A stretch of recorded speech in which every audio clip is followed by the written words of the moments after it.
At a former chemical works in England, work is underway to redevelop the entire 50-hectare site. But before new construction could start, the site's legacy contamination had to be addressed first. Remediation contractor Vetese FLI asked Regenesis for a treatment strategy for a portion of the site where the groundwater was contaminated with chlorinated solvents, in particular trichloroethene TCE. Vetese here remediating this very large 50-hectare site. We're carrying out soil remediation and groundwater remediation, specifically looking at contaminants such as hydrocarbons, asbestos, chlorinated solvents. One of the biggest challenges that we knew we'd face is with such a large site is controlling and managing the water on site, especially working through a winter period. So we have a series of different pumping networks across the job to siphon water into places that don't cause us any operational constraints. And we have a water treatment plant which helps us clean and process the water before it's discharged under a temporary trade effluent discharge consent. We are specifically looking at soils but also groundwater, and there's a large chlorinated solvent hotspot that Regenesis are helping us with, and the project's going very well so far. When dealing with projects of this scale and complexity, it's really important that you have a close working relationship to ensure that we can deliver the defined endpoint, which in this case was a significant reduction in TCE concentrations, protecting the nearby receptor, which was a river. What we wanted to make sure is that that endpoint was achieved as quickly as possible and minimise any risk of the production of excessive daughter compounds like VC or DCE. Behind me is the source area of the contamination. Vetese undertook additional site investigation works across this source area. The primary objective were to enable us to better refine our remediation design.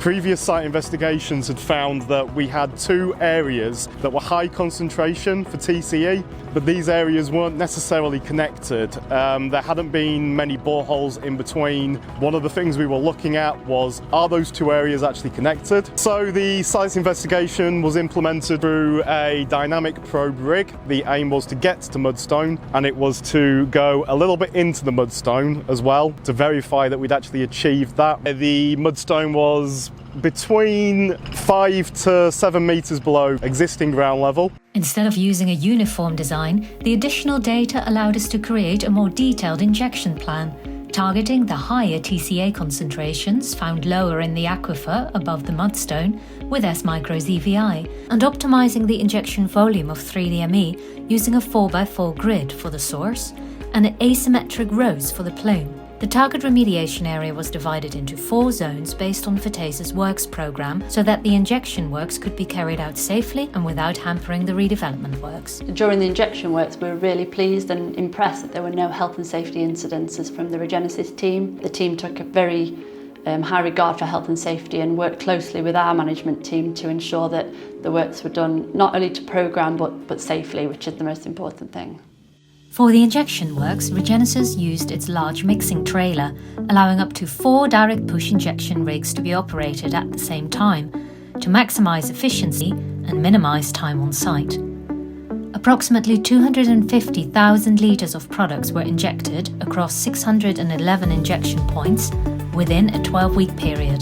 During the early stages of the project, Vetese worked closely with the regulator to agree on a set of pragmatic endpoints. On completion of the monitoring period, the results were really good. In terms of TCE mass, we have achieved a 90% reduction, and our expectations for the works have been met.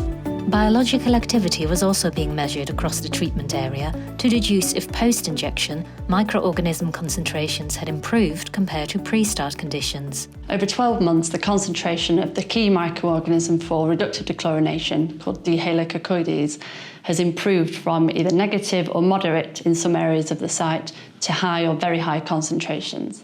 In summary, the microbial analysis demonstrates that the subsurface conditions are suitable for ongoing, long-term, complete reductive dechlorination without VC stall. So looking back at the contract and the works that took place, the subcontract was actually really easy to manage.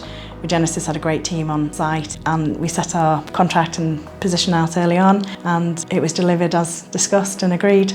So that was a real pleasure.